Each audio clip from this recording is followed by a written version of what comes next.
What's up, guys? So we all know teams like Fnatic, Envious, Navi, Cloud9, but have you ever heard of teams like Mongol CS from Mongolia or MVP Cardinal from Malaysia? Odds are you most likely, very probably haven't. So as you guys could have probably told by the title, I'm going to be talking about why the Asian CSGO scene is so small, quote unquote. I'm going to be giving my opinions on it, but I'm also going to be using statistics, articles, and video sources. So if you guys are interested, all the links to all the articles are in the description linked, so you can just click it, go through the article, and read it for yourself, analyze it for yourself. Now I came to the idea for this video when I was in the shower because I actually came down here to Malaysia, which is in Southeast Asia, for holidays, and I noticed that the pro scene here isn't as saturated as it could possibly be. And so I'm going to be talking about the CSGO scene down here and how we could possibly saturate it even more than it is at the moment, and possibly bring these Asian teams to Europe or North America to compete.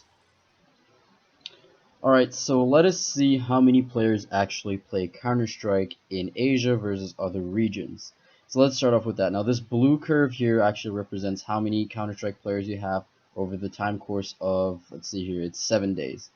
So these peaks here show that this is the max amount of players they had at this time. So it would be 4 a.m. and this is Malaysian time, so GMT plus 8. Now obviously there's not going to be a lot of Malaysian players online. Now prime time is usually between 8 to 10 p.m., meaning that it would be right here. Now as you can see, it's at the curve which is about to reach the max, but it's not at the max yet. However, Dota, if you reach the prime time, which is at 10 o'clock, the very last prime time, it actually reaches the peak of Dota, and it then drastically falls down again, and then it reaches an all-time low at 9 a.m. this time, which is about 2 a.m. European time, and 9 p.m.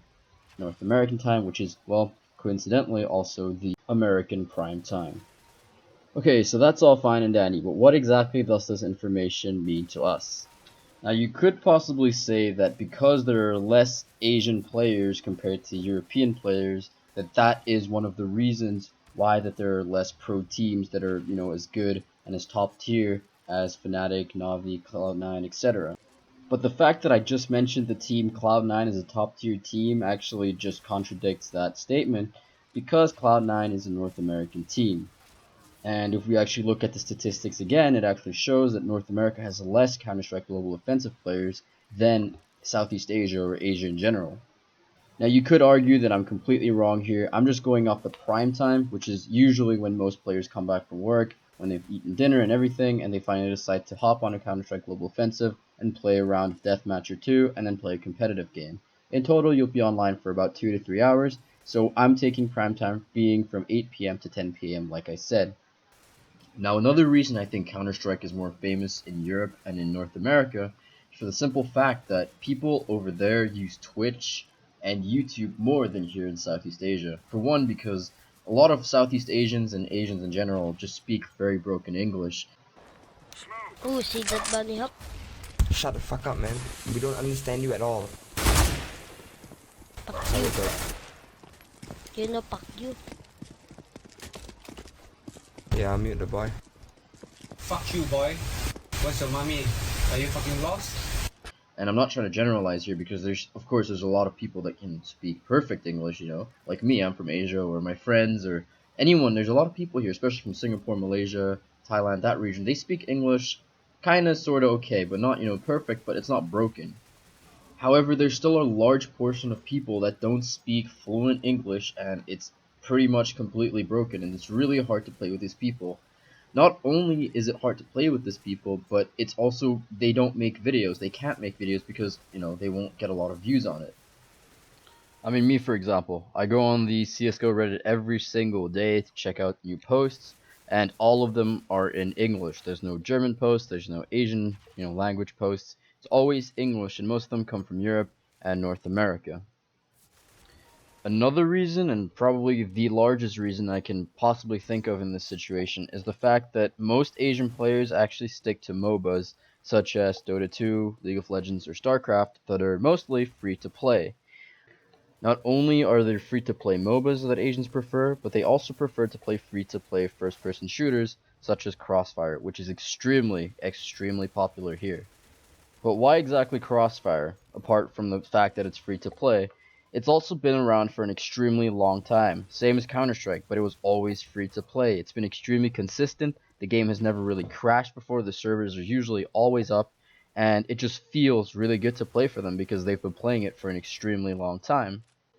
Also, believe it or not, these Asians can actually afford Counter-Strike Global Offensive, but they would obviously prefer a free-to-play option rather than paying $7, which can be a lot of money for people down here. Not only that, but it's actually come to the point where banks, such as actually my bank, actually blocks you from buying any games from Steam itself. So you would have to go through G2A and then buy the games from there, which is just a big hassle, and most people don't even know about G2A Pay yet. Another quote-unquote issue that is created through this whole situation is the fact that internet cafes actually prefer to put these free-to-play games on their servers. And believe it or not, there's actually a lot of, internet cafe goers here in Asia. I used to go to them myself when I was a kid, and I used to go there with my friends. And if you go there, you can actually play Counter-Strike, but you can't play it online because they actually put a cracked version of the game on the computer, so you can't really play with anyone apart from the people that are in the internet cafe. So if you have some friends, you can go there and play it.